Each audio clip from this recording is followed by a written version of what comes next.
Dildora Ilhomiddinova iqtidorli talabalarimizdan biri.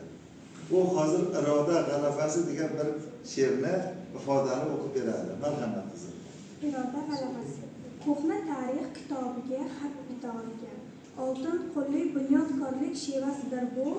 Cho'llarni bog', xirmonlarni tog' eta olgan xalqim metin irodasining mevasidir bu. Yelkasini tutar vatan ularga do'l. Farzandini olar ilm qanot ostiga, yetti uxlab tushlariga kirmagan iqbol, orzu, umid xayolidan ko'char ostiga.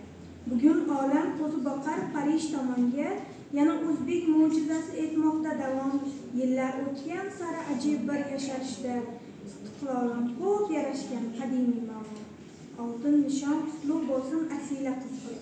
Elbek ila Qudratullo yovqur o'g'lonlar, bir paytlar o'zlariga izlashgan ibrat. Qarang, ushbu kunda o'zi ibrat bo'lganlar.